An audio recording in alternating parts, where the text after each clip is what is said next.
Alors dans cette vidéo, nous allons voir qu'est-ce qu'on dessine lorsqu'on veut faire de la visualisation graphique.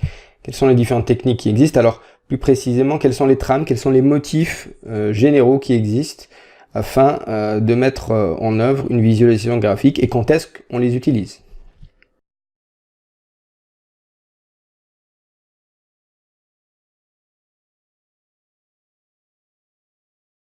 Je vous propose 4 grandes trames, donc les cartes mentales, les paysages, l'infographie ou le récit dessiné. Commençons d'abord par les cartes mentales. Alors les cartes mentales servent à quoi? Elles servent à relier des informations dans le genre d'un réseau neuronal ou dans un genre plutôt solaire, comme le soleil donc, qui fait exploser ses rayons, ou de manière neuronale, on appelle ça aussi, un peu comme le système des neurones. Alors, quand est-ce qu'on utilise une carte mentale? On l'utilise pour synthétiser les aspects d'un sujet. Voilà, lorsqu'on a un sujet de départ, donc ici, et qu'on veut le décomposer en sous-sujets, avec des exemples éventuellement, ou avec encore des sous-idées, la carte mentale est la plus appropriée dans ce cas-là. Alors là, c'est la carte mentale, mais vous avez aussi la carte conceptuelle qui, elle, est différente. Il n'y a pas forcément un centre comme ça. On a plutôt des réseaux de neurones, justement, qui vont les uns vers les autres, voilà, qui sont en interpénétration. Là, on a quelque chose de peut-être encore plus neuronal que ça, puisqu'il n'y a pas forcément un centre. Mais les cartes, voilà, il y a une différence entre carte heuristique, carte mentale, et de l'autre côté, les cartes conceptuelles où on fait des liens entre les concepts. Mais voilà, tout ça, c'est un petit peu dans le même horizon. On a quelque chose de synthétique, quelque chose qui se veut un peu abstrait, qui travaille principalement avec des lignes, des carrés, des conteneurs. Donc les conteneurs, donc là aussi on en parlera dans la vidéo d'après. Donc il y a des carrés, des ronds, des rectangles, et qui sont mis en lien les uns avec les autres. Ça, c'est pour la carte mentale. Ensuite, nous avons les paysages. On peut dessiner des paysages. Alors les paysages, ça permet de représenter un sujet comme si c'était un paysage. C'est-à-dire, en fait, on utilise une métaphore, par exemple. Là, on a la métaphore du choix. Donc, on a un chemin. Et puis, à un moment donné, il y a un choix à faire entre le chemin A et le chemin B. Et on peut, donc, dans le chemin A, mettre tout un ensemble d'éléments. Et dans le chemin B, mettre tout un ensemble d'éléments aussi.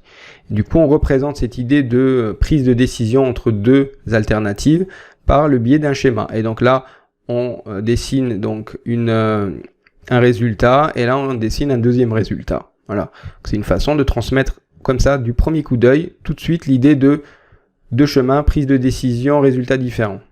Et puis après, si on veut approfondir la carte, on rentre dans le détail de ce qu'il y a sur chaque chemin.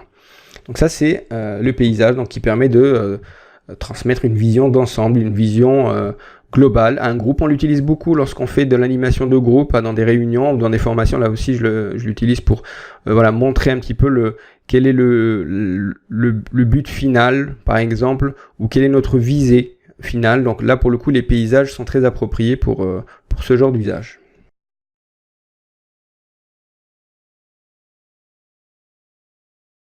Troisième trame possible, les infographies. Alors ça, vous en avez probablement déjà vu sur les réseaux sociaux. Les infographies donc ressemblent à une page longue, on va dire, dans laquelle on va retrouver des textes et des formes graphiques. Alors ça peut être des camemberts, des secteurs, des histogrammes, des graphiques, avec à chaque fois des titres, un petit peu de texte et parfois aussi des chiffres, des pourcentages. L'objectif, c'est de synthétiser des informations quantitatives et qualitatives, alors principalement quantitatives, mais on utilise parfois les deux, quantitatives et qualitatives. Et en fait, l'intérêt d'une infographie, c'est de donner une perception complète d'un ensemble de données. Voilà. Donc souvent, lorsqu'on veut s'intéresser sur un sujet, c'est bien de trouver une infographie parce qu'on a tout de suite tout un ensemble d'informations qui ont été synthétisées de manière visuelle, de manière graphique. Et du coup, en ouverture d'un travail, par exemple au début d'une réunion, au début d'une formation, au début d'un travail d'équipe, ça peut être pas mal parce que du coup, ça nous donne tout de suite un ensemble d'informations en très peu de temps. Et du coup, on peut commencer ensuite à discuter des choses dans le détail. Voilà, donc ça c'est l'infographie. Quatrième trame que je vous propose, c'est le récit dessiné. Alors le récit dessiné, c'est une façon de raconter une histoire, mais de manière visuelle, de manière dessinée. Alors donc là, on a des vignettes, un petit peu dans le genre de la bande dessinée. Donc dans chaque vignette, on dessine une situation. Donc ça peut être des paysages. Hein. On dessine le paysage, par exemple, à un état 1, ensuite à un état 2, à un état 3, etc. Et du coup, on a une espèce d'histoire qui se suit. Voilà. Donc il faut toujours être au clair sur les différents états, le nombre d'états, le nombre d'étapes. Et puis ensuite, hop, on les met en lien. Et du coup, on a une histoire qui se suit. Ça, c'est le récit dessiné, donc il sert à raconter une histoire inspirante par un support visuel. Donc souvent, on l'utilise voilà, pour raconter un petit peu le périple. Par exemple, une entreprise en 3 ans, elle a vécu différents périples, et donc on peut le symboliser comme ça. Ou un événement personnel aussi dans sa vie, avec des hauts et des bas, donc on peut le représenter de cette façon. Donc ça sert à raconter et à valoriser une histoire. Et donc on utilise souvent divers éléments là-dedans. On utilise donc des personnages. Donc ça c'est un point important. Il faut des personnages pour pouvoir justement montrer. Donc il y a des personnages qui vont être en interaction. On aura des structures. Donc des bâtiments par exemple. On aura éventuellement aussi des produits ou des objets. Voilà.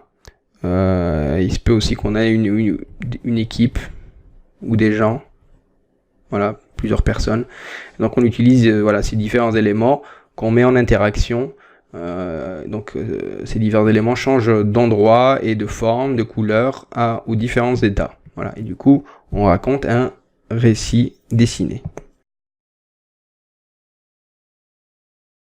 Alors, pour récapituler donc, quand on veut dessiner, il faut être au clair sur quel type de trame on va utiliser. Est-ce qu'on va être plutôt dans le genre des cartes heuristiques, dans les cartes mentales, qu'on appelle aussi chez les anglo-saxons le mind map. Donc c'est Tony Buzan qui est donc l'un des... Je ne sais pas si c'est le créateur, en tout cas c'est celui qui a popularisé le terme de mind map, mind mapping. Et donc voilà, vous avez tout un ensemble de cartes heuristiques, cartes mentales, cartes visuelles.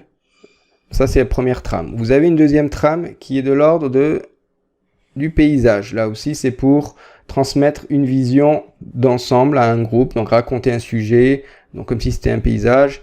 Vous l'avez sous le nom de Big Map, chez les anglo-saxons. Donc voilà, vous pouvez faire des recherches. Donc je vous donne aussi ces noms-là pour que vous puissiez aller plus loin si vous le souhaitez.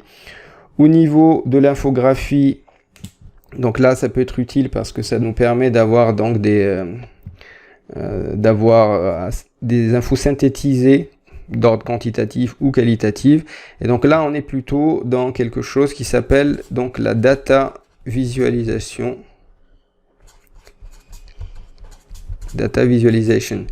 Voilà. Donc alors, l'infographie n'est pas forcément une data visualization, mais dans la data visualization, vous avez l'infographie parmi d'autres formes de visualisation, puisque vous avez aussi la cartographie, par exemple, qui n'a rien à voir avec une infographie. Mais bon, voilà, le gros concept, c'est data visualization. Et sinon, vous avez donc les récits dessinés, où vous racontez donc une histoire.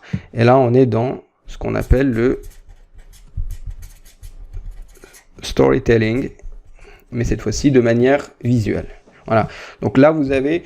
Je trouve que c'est les 4 grandes trames. Alors après, il y a des sous-parties, bien sûr. Là, je rentre pas dans le détail. Je vais aussi faire un cours assez court, mais qui vous donne suffisamment de matière. Mais c'est les 4 grandes trames donc, que vous choisissez en fonction de ce que vous voulez faire.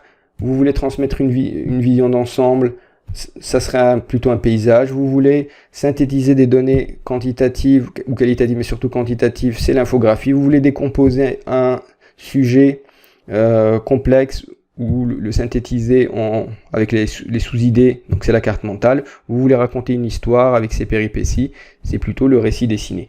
Et chacune a ses propres techniques, sa propre façon de pouvoir être montée. Alors, dans ce cours, je ne vais pas rentrer dans le détail de ces 4 éléments. Je vais plutôt, donc, dans la prochaine vidéo, vous donner une boîte à outils dans laquelle on va retrouver les différents éléments qu'on utilise pour chacune de ces trames, et on va aussi parler un peu après des principes, et je vais vous donner quand même une méthode globale que vous pouvez utiliser après, que vous pouvez adapter en fonction de la trame que vous voulez